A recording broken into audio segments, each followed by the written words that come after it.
Good afternoon, and thank you for attending this lecture at the Institute of World Politics. For those of you who are new, IWP is a graduate school of national security and international affairs. We have 5 master's degree programs, 18 certificates of study, and a new doctoral program. If you're interested in learning more about us, please feel free to speak to one of our staff at the conclusion of this event. Helen Lam is from the great state of South Carolina. In 2017, she graduated magna cum laude from Wofford College with a degree in Chinese and history. She's currently studying statecraft and international affairs with a concentration in American foreign policy at the Institute of World Politics. She is interested in the politics of post-communism and focuses much of her writing on the interplay of religion and politics. This paper was submitted for completion of Dr. Marek Chodakiewicz's 2018 spring course on Russian politics. Please join me in welcoming Helen. Thank you all. The Soviet regime's protracted antipathy toward religion produced many strange and sad stories. That of the League of the Militant Godless stands out among them for its relatively long duration. Throughout various phases of Soviet history, during which ideology was often remolded and the party often rebranded to fit political purposes, the League remained. Its persistence suggests a non-superficial continuity among the many phases of Soviet history, a lasting and relentless hatred of religion. This is a case study in political culture, bureaucracy, and ultimately spiritual warfare. I wish to outline my rationale for the order of this presentation. Before we get into the details of the League formation, structure, and activities, it is necessary to place them in their proper philosophical, ideological context. None of the Soviet tragedy was a matter of randomness, so we begin with the ideas that animated all of the party's constituent parts. Then we shall plunge into the League itself, and finally review and analyze some of its propaganda. And I hope to bring attention to why exactly, in a contemporary way, this obscure Soviet club might be relevant. So, we all know that the Soviet project is motivated by Marxism. But by what was Marx motivated or inspired? 19th century German philosophy gives us Georg Wilhelm Friedrich Hegel, the originator of the Hegelian theory of the dialectic. In his time, Hegel sets forth that a perpetual process of destruction and rebirth drives the logic of history. An iteration of being, our thesis, is met with an alienation of itself, the antithesis, and then moves on to transcend the source by overcoming it, thus creating a new thing, synthesis. Hegelian reason assumes implicitly that this self-alienation is ultimately self-enriching. It is, as Martin Malia writes in The Soviet Tragedy, both destructive and creative, humiliating and ennobling, enslaving and liberating. Conflict begets progress. Ironically, for the purposes of this project in particular, Hegel had intended to put into more secular philosophical terms some long-held religious notions in the Western world, that he who loses his soul shall find it, and that redemption only comes through sin, suffering, and privation. And indeed, that the least of us, in the end, shall be exalted. He recast this old Christian parable in a secular light with the master-slave dialectic. The master affirms his selfhood imperfectly and without awareness of his identity by subjugating the slave, but the slave, in laboring for the master, transforms the material world and by his creativity rises to a more genuine selfhood. And this is the essence of scientific materialism. It is a scientific explanation for the inner workings of the soul, just as Kant offered his scientific universal maxims as a program of morality. The Enlightenment brought us many interesting gifts, but as Hegel predicted, though perhaps not as he would have wished, this idea would soon come to terms with its own inner contradiction and become something entirely different. And this is where we get to Marx. So Marx grafted his principle of class struggle over that basic Hegelian dialectic. Marx was less interested in the individual soul as he was in the ideal society. The roles of master and slave, presented in Hegel's parable as theoretical individuals, become collective groups divided into haves and have-nots for Marx. In the modern world, these are the bourgeoisie and the proletariat. Once the bourgeois masters are overthrown, the proletariat hence rise to a new level of civilization, one in which technology allows for perfect equality. Marx and his followers hate religion. He famously described it as the opiate of the people. Fundamentally, Marx viewed religion as an expression of material realities and economic injustice. By minimizing religion in this way to a mere source of comfort, Marxists can easily dispense with it in theory, but in reality, religion and the family, which in themselves are deeply connected to each other, they're not so easily cast aside. The scientific materialist view of equality removed from God and equality before God from the picture. Instead, a scientific materialist must seek equality by eliminating all distinctions in the present world. These are distinctions between people, between God and man, between the sexes, between good and evil. Religion fundamentally resists such a force because at its core, religion is a matter of tradition, distinction, hierarchy, and propriety, of natural law. Family is the immediate proxy for a person's understanding of tradition, distinction, hierarchy, and propriety. And so to the Marxists, religion and family must be destroyed. The Bolsheviks, in their quest for equality, sought to destroy both. Marx theorized that it would happen naturally, and the Bolsheviks took progress upon themselves into their own hands. The underlying philosophy, though, which is what I wanted to present to you and present the history of, is what legitimated and ultimately necessitated violence, while also eliminating the possibility of plurality and culture. Again, conflict begets progress. So now we can jump into the history. The Civil War period saw much more militant anti-church activity than the League of the Militant Godless ever conjured on their own. While their attacks, While the League's attacks on faith were based on anti-faith sentiment in general, the Bolsheviks' main target was specific. It was the Russian Orthodox Church, a long-standing, powerful source of identity and culture in Russia. Beginning in 1917, several official anti-religious orders were enacted, among them the prohibition of religious education, the reduction of marriage to a civil institution, and the prohibition of religious figures and institutions in the military. On January 23, 1918, all church property was nationalized. From February 1918 to late 1920, a violent and bloody attack was waged on the clergy, given their supposed resistance to communism.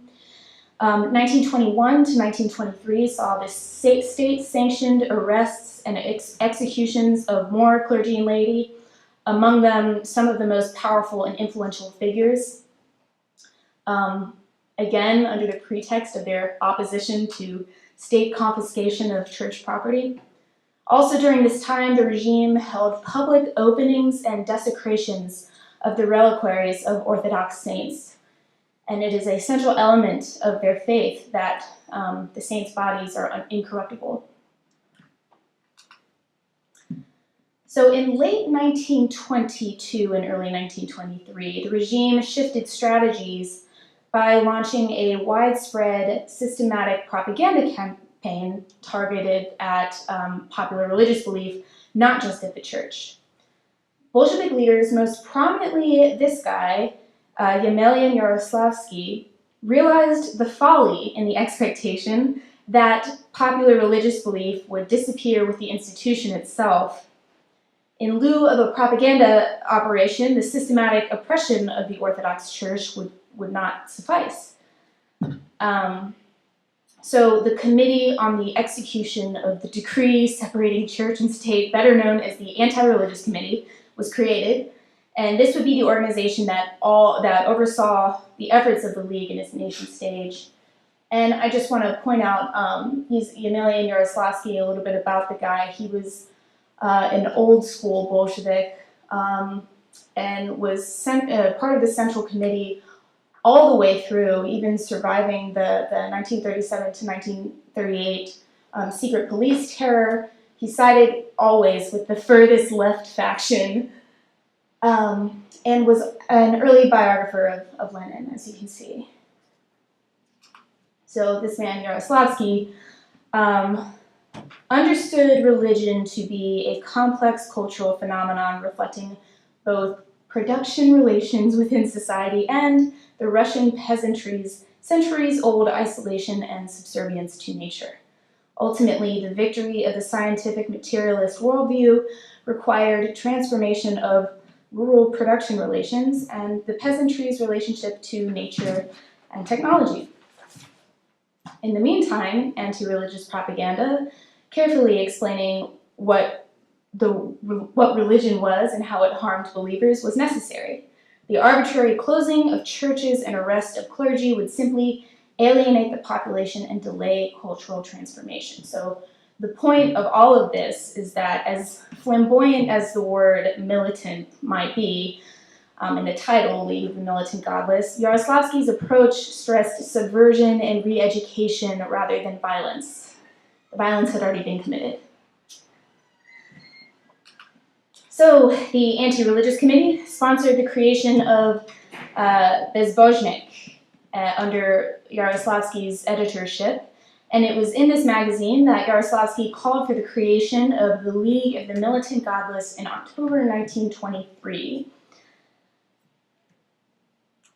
So the activism of the 20s and 30s for the League mostly consisted of local League conferences and what they called shock brigades. These shock brigades were structured like a typical socialist economic plan.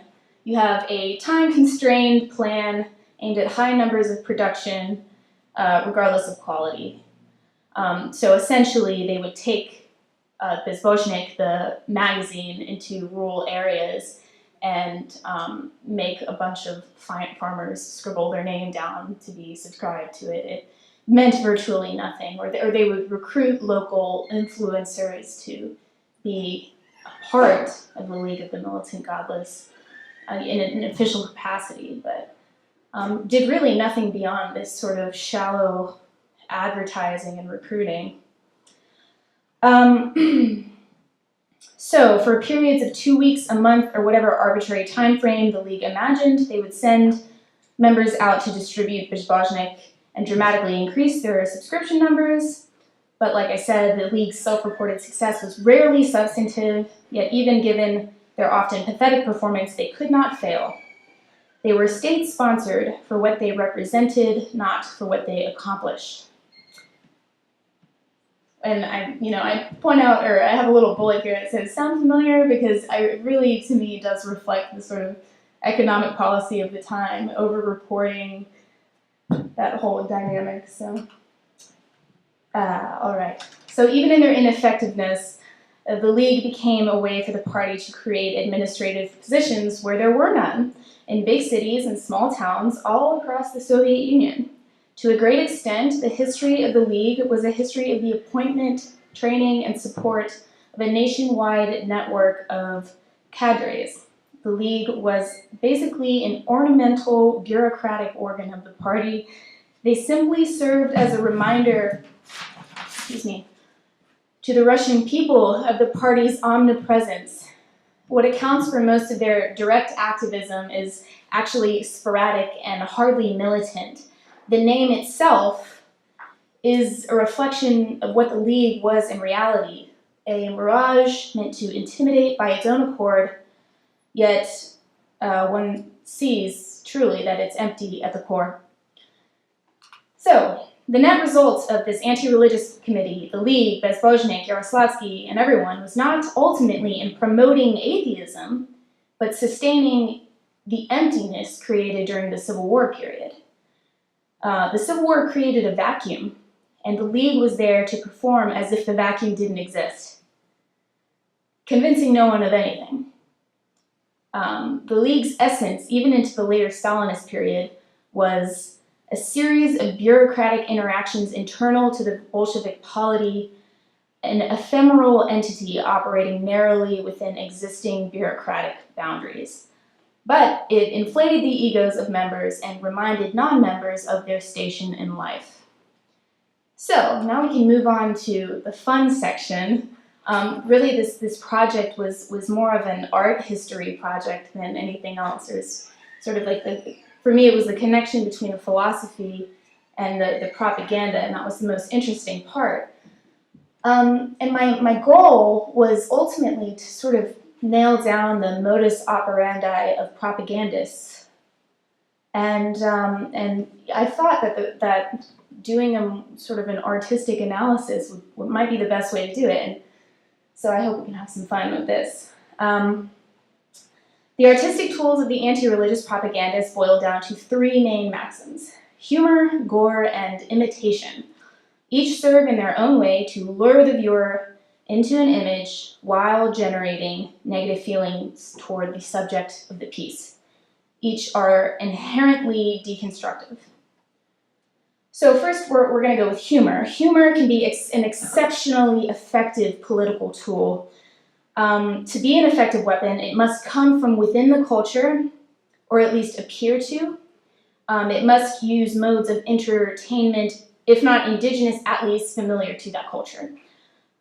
Additionally, the kind of humor used must be sarcastic or of a caustic, exclusionary wit.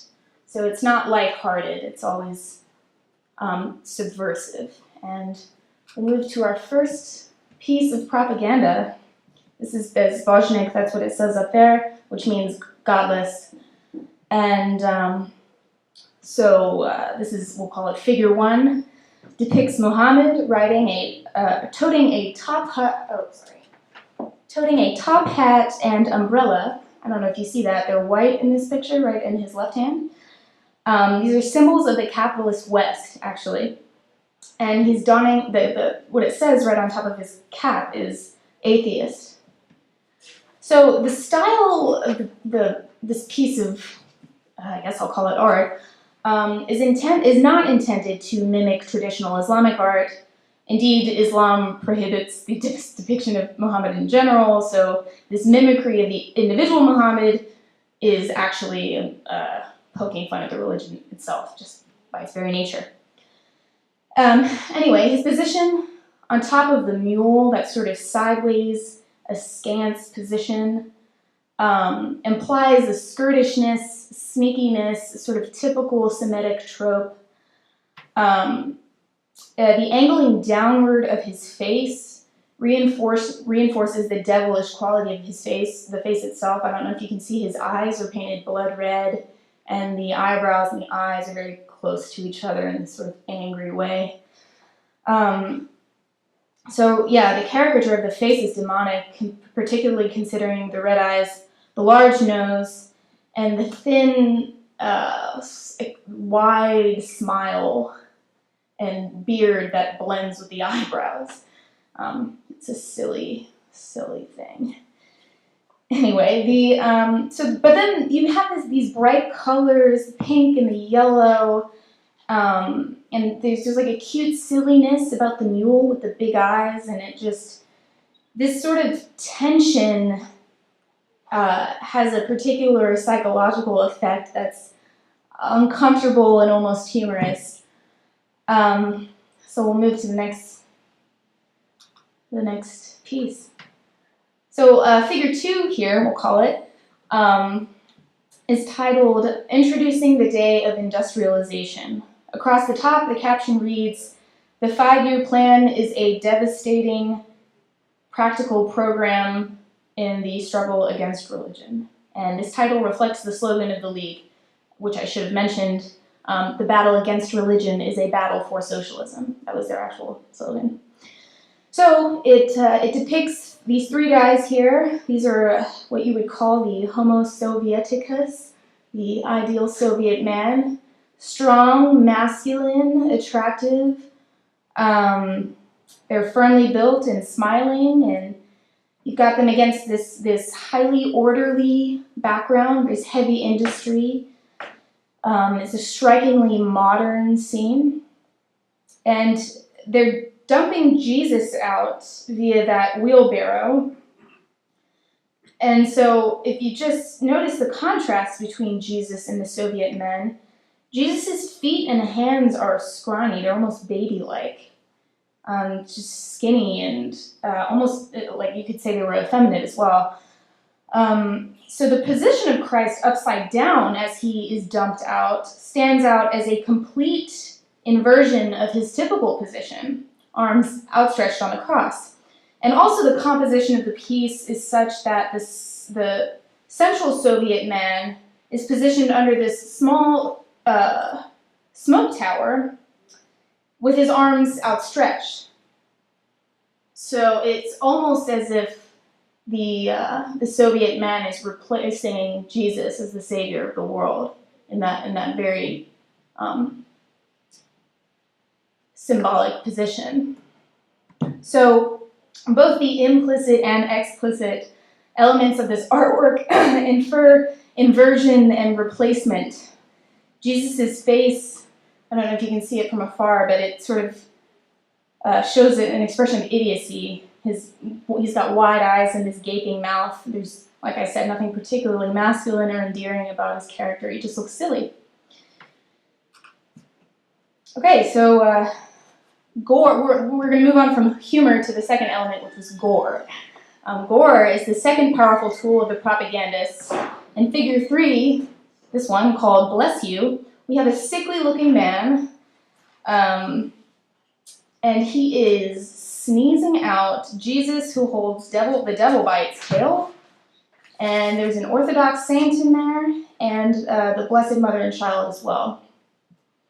Another man stands behind him, smiling, with a handkerchief, reading Symbols in Faith. And so, yeah, the image of the man's sick and puffy face, complete with snot excreting from his nose, intermingling with the sacred. So, yeah, this intermingling of the sacred with the foul is just, it's an example of gore, of disgust, and it generates that feeling in the audience, I think. There's also sort of a humorous element to it, but I think the primary tool here is gore. So here's another example of gore. Figure 4 is titled Accept This, Eat My Body, and portrays a mutilated, dismembered Christ being literally eaten by pale, demonic-like Christians. This message makes literal in the most disgusting way the ritual of communion and the dogma of transubstantiation. It's actually sort of an artistic reflection of the desacralizing behavior of the Soviets in general. This is a central part of the faith, just as the incorruptibility of the saints' bodies were. And so this is just an aesthetic interpretation of their very real behavior. So yeah, the blue of Christ's skin communicates this sickliness, and then you probably can't see from afar, but the Christians have these gaunt facial expressions and red encircling their eyes. So that was kind of upsetting. But all right, so the final method of deception that I brought up is imitation, and this is an interesting one. For this, the artist replicates the traditional form of any given religious art and inserts a subtle derangement. So the artist apes the aesthetic quality of that which they intend to undermine, such that the image holds some weight, some integrity, while delivering a frankly satanic message. So in figure 5 here, we see the depiction of classical Christian figures alongside an altar.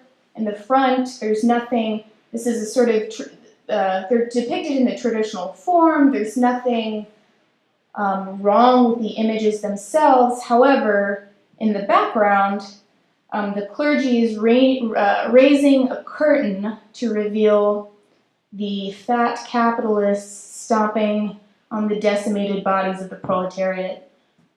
So, I actually don't know if you would call this subtle, but but you get my point. Okay, so we're done with the Soviet propaganda for now. I just wanted to include this because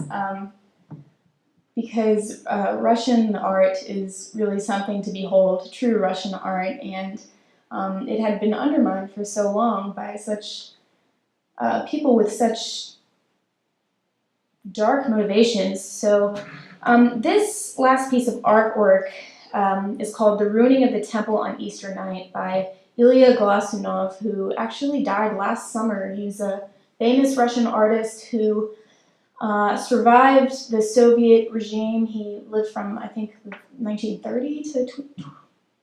No, he couldn't have been that old.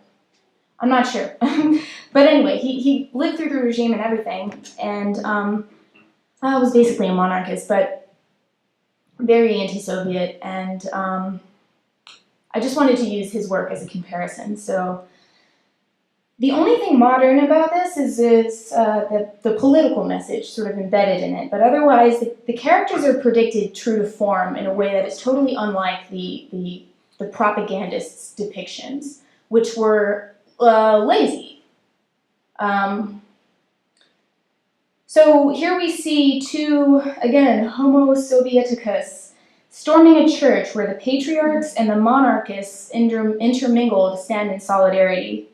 And so we've got all of these various elements of the true Russian culture, the pre-Soviet Russian culture, that are standing, like I said, in solidarity, and the color and the way that he's depicted this is such that the light sort of shines on them. And, right, so they are holding these red prayer candles, and they are praying. There's color in the women's scarves. There's color in the patriarchs' robes, and they sort of encircle Christ in a defensive position. And then the darkness that is sort of enclosing them is the Soviet force, and they bring violence and degeneracy. There's a prole down there stealing a pig, and yeah, this is a depiction of what the Soviets actually did to the culture. Storm in, and I think what he's really trying to say here is that to lose one's faith is to lose beauty in a very real way. Right, so moving on.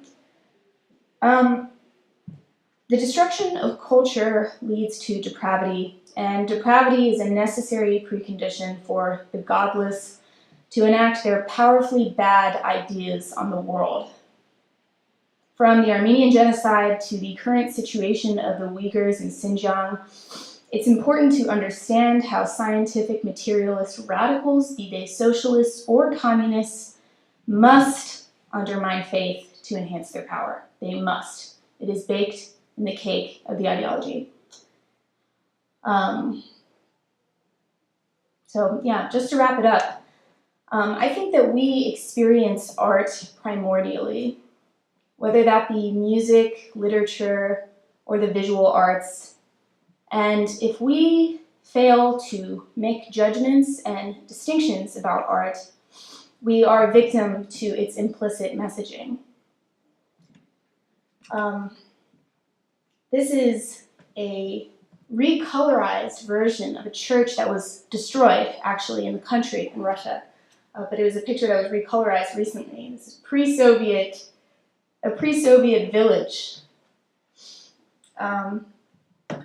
Yeah, so enemies of beauty are enemies of truth. And I will leave it there. Thank you.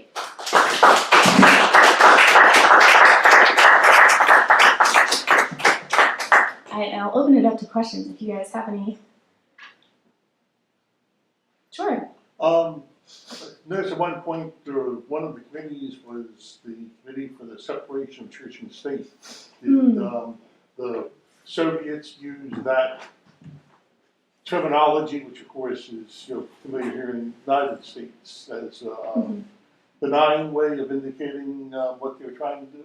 Yes, yes. I think that was a fairly typical, and is still a fairly typical mode of operation for these kind of governments. In fact, in the Chinese constitution now, freedom of religion is inscribed in their constitution. And there was a House hearing yesterday that I went to about the Uyghur situation, in which they are putting an ethnic minority, Muslim minority in China into internment camps, re-education camps, but you know, it's their justification is actually under the stipulations for freedom of religion. So, I mean, yes, that was a good point.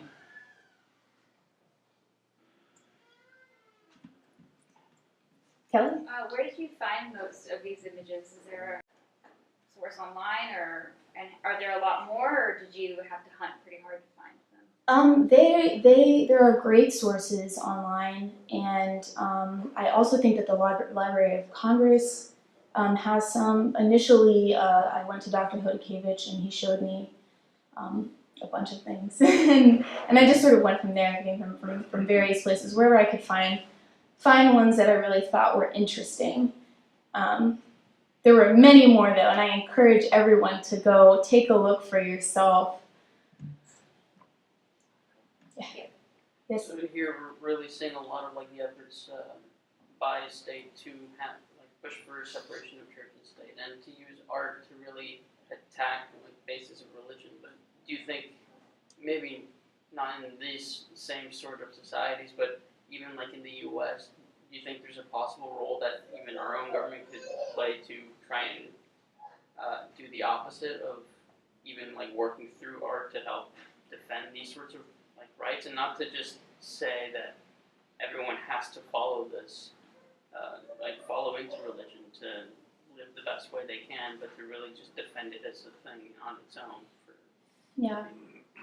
Well, I think the founders did something really beautiful when they inscribed freedom into the Declaration of the Constitution, sort of let things go. It's a republic if you can keep it, right?